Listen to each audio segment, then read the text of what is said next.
Bismillahirrahmanirrahim. Assalamualaikum warahmatullahi wabarakatuh. Pada kesempatan kali ini kita akan belajar terkait dengan obat pada susunan syaraf pusat.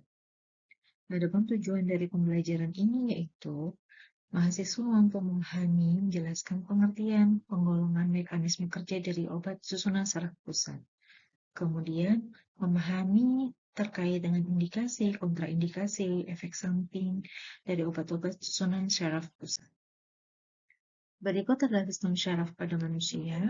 Sistem syaraf pusat manusia dibagi menjadi dua, yaitu otak dan medula spinalis. Kemudian susunan saraf tepi dibagi dengan sistem saraf somatik dan sistem saraf otonom. Di mana di dalam sistem syaraf otonom dibagi menjadi dua, yaitu saraf simpatis dan parasimpatis. Berikut adalah susunan syaraf pusat pada manusia.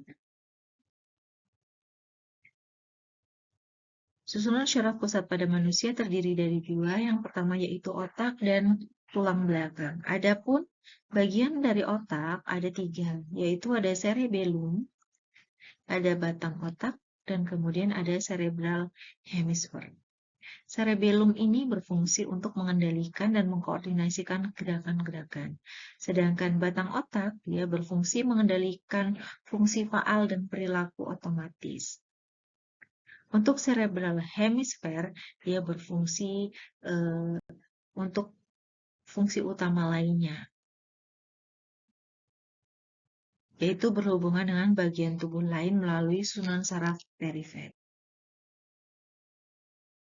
Adapun obat-obat pada sistem saraf pusat dibagi menjadi yang pertama adalah psikofarmaka, dia berupa psikoleptik dan psikoanaleptik.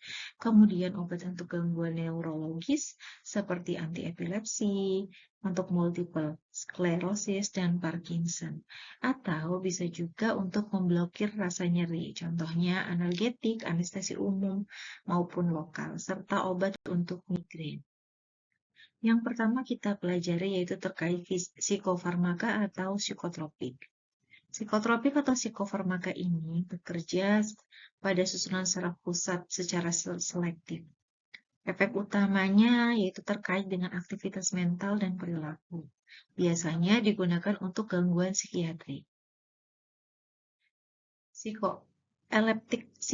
Psikoleptika ini merupakan obat yang bekerja sebagai antipsikosis atau menekan pada fungsi-fungsi tertentu sistem saraf pusat, seperti fungsi psikis, dan dia juga bersifat sebagai sedatif. Adapun efek dari psikoleptika yang pertama yaitu antipsikotik, sedatif, serta antiemetik. Untuk psikoanaleptika ini fungsinya menstimulasi seluruh sistem saraf pusat. Biasanya obat-obat yang termasuk golongan ini yaitu adalah antidepresan atau antidepresi dan psikostimulansia. Obat-obat yang tergolong dalam hipnotik sedatif, di mana pengertiannya yaitu untuk hipnotik adalah zat yang dalam dosis terapi untuk meningkatkan keinginan tidur. Dan dia biasanya menyebabkan tidur.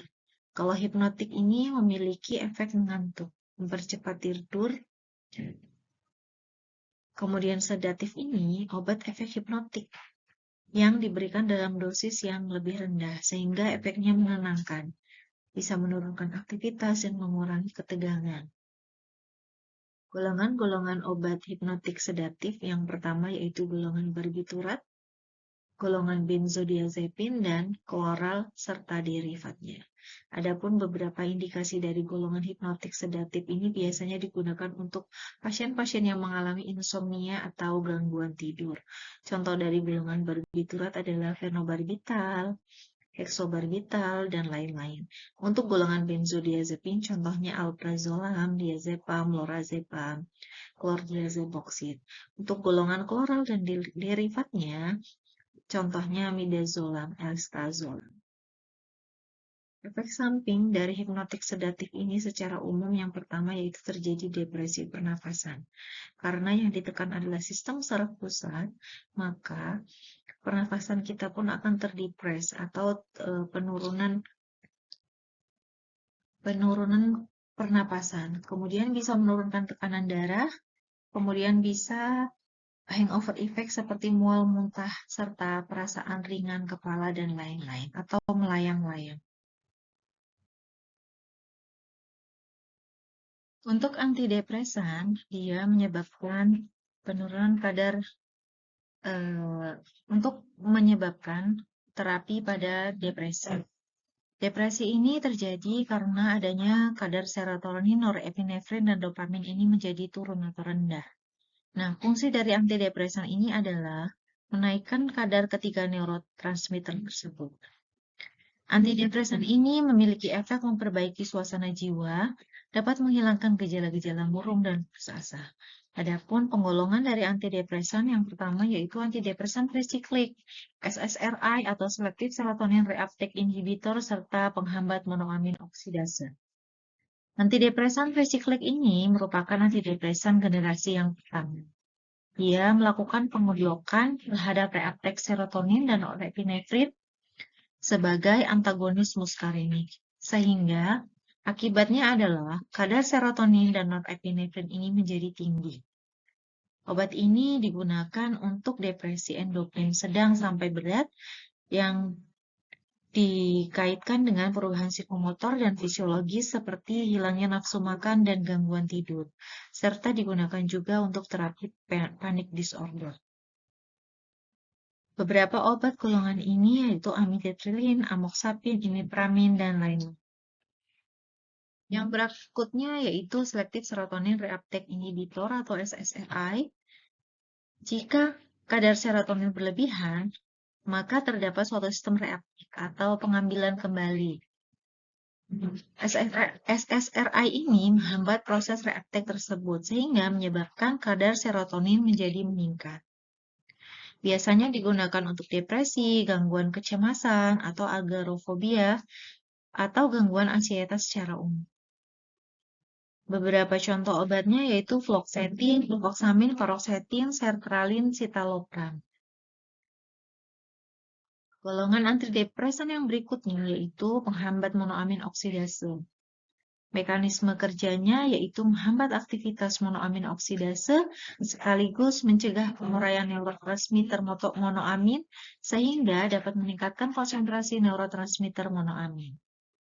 MAO ini akan melakukan mendeaminasi serotonin, melatonin, epinefrin, norepinefrin, dan dopamin.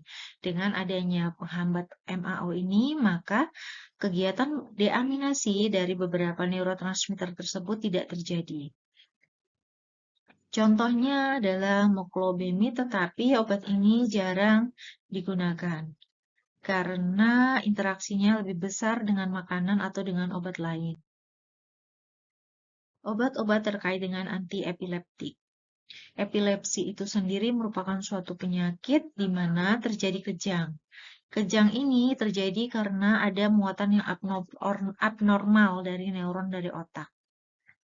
Biasanya terjadi karena muatan listrik abnormal itu dari neuron-neuron cerebral, ditandai dengan hilangnya atau terganggunya kesadaran. Obat-obat anti-epilepsi ini dia menekan impuls listrik yang abnormal tersebut, sehingga tidak terjadi serangan kejang atau kejang bisa menghilang. Obat-obat antiepileptik dibagi menjadi yang pertama yaitu inhibisi kanal natrium pada sel akson. Contoh obatnya adalah phenytoin, carbamazepin, valproat. Kemudian inhibisi pada kanal kalsium seperti etosuximid, valproat, dan clonazepam. Kemudian ada juga dengan golongan meningkatkan inhibisi GABA, di mana dia bekerja secara langsung pada kompleks GABA dan kompleks CI. Contoh obatnya yaitu benzodiazepin dan barbiturat. Yang kedua yaitu menghambat degradasi GABA atau menghambat reuptake dan metabolisme. Contoh obatnya yaitu vigabratin, valproat, gabapentin. Yang lainnya yaitu obat dengan menurunkan eksitasi glutamat, di mana dia akan mengeblok reseptor NMDA seperti felbama dan valproat. Dia juga akan menghambat pelepasan glutamat seperti pada phenytoin, lamotrigine, dan fenobarbital. Efek samping dari obat-obat anti epilepsi ini dia akan menyebabkan penurunan berat badan, beberapa pasien mengalami kerontokan pada rambut, kelainan psikologis, kelainan darah, dan hati. Dia juga akan mempengaruhi sistem endokrin kita serta bisa memiliki efek teratogen terhadap kehamilan. Obat berikutnya yaitu terkait dengan anti-Parkinson. Parkinson sendiri merupakan suatu penyakit neurodegeneratif, jadi terjadi pada pasien-pasien yang sudah lansia, biasanya karena ada gangguan keseimbangan neurohormonal di otak. Biasanya disebabkan oleh degenerasi sel-sel dopamin di otak, sehingga produksi dopamin di dalam otak kita menjadi berkurang. Dan koordinasi gerakan tubuh kita menjadi terganggu.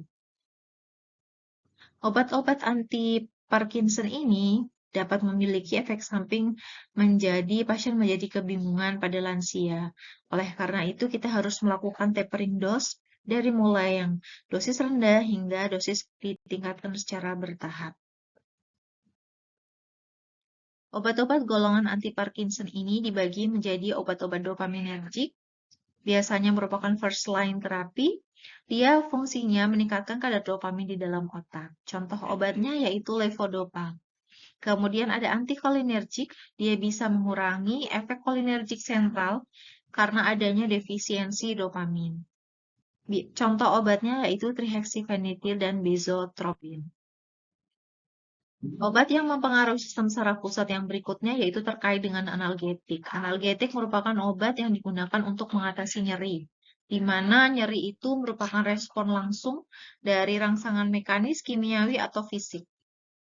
Sehingga dengan adanya rangsangan nyeri tersebut, maka akan memicu pelepasan-pelepasan mediator nyeri seperti histamin, bradikinin, leukotrien, maupun prostaglandin. Analgetik ini bersifat simptomatis, yaitu dia hanya menghilangkan gejala, bukan menghilangkan penyebabnya. Obat analgetik ini dibagi menjadi dua, yaitu golongan opioid dan non-opioid.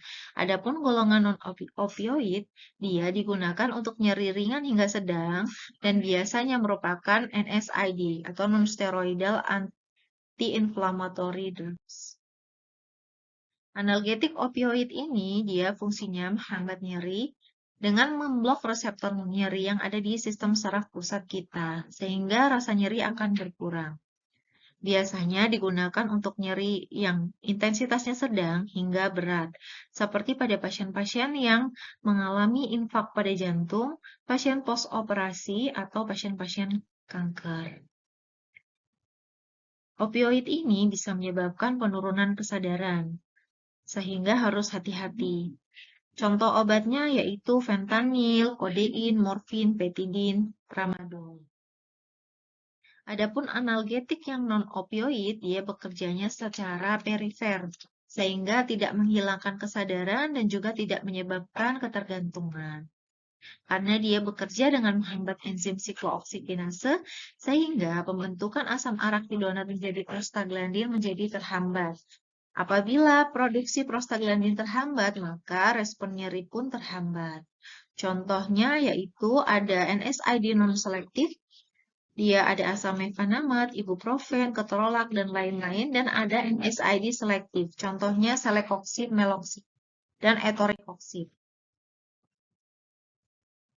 NSAID ini biasanya digunakan untuk mengatasi sakit kepala, sakit gigi, dan beberapa cedera-cedera ringan.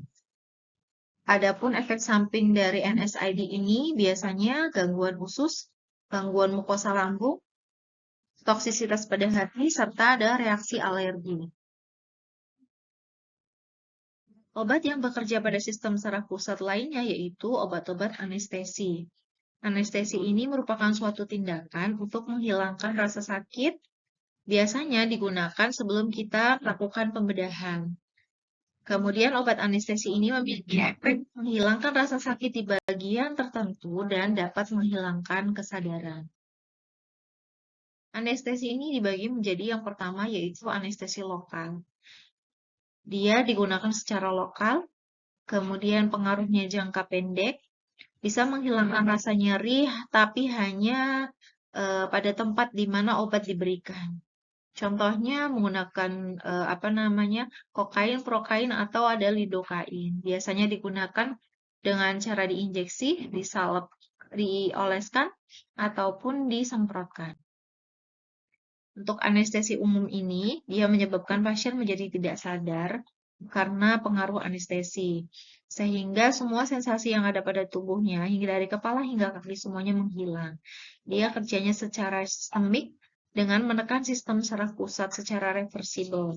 Apabila efek obatnya sudah hilang, maka dia akan pulih kembali seperti sedia kala. Biasanya disuntikan ke pembuluh darah atau biasanya dihirup dalam bentuk gas dengan bantuan alat bantu pernapasan. Setelah pasien menggunakan anestesi umum ini, dia harus dimonitor fungsi vitalnya, yaitu dari tekanan darah, suhu, serta laju pernapasan pasien. Anestesi umum ini dibagi menjadi dua. Yang pertama yaitu anestesi inhalasi, yang kedua anestesi intravena. Inhalasi ini contohnya gas NO, kemudian ada halotan isofluran, kemudian anestesi intravena ini ada tiopental, midazolam, fentanyl, ketamin. Obat yang berfungsi di sistem saraf pusat yang lainnya yaitu obat migrain. Migrain ini terhubung dengan nyeri kepala. Biasanya penyebab migrain adalah karena adanya penyakit intrakranial. Biasanya karena kita memiliki tumor atau stroke. Atau disebabkan juga karena kelainan akut ekstrakranial, misalnya glaukoma ataupun sinusitis. Migrain ini juga biasanya sering kambuh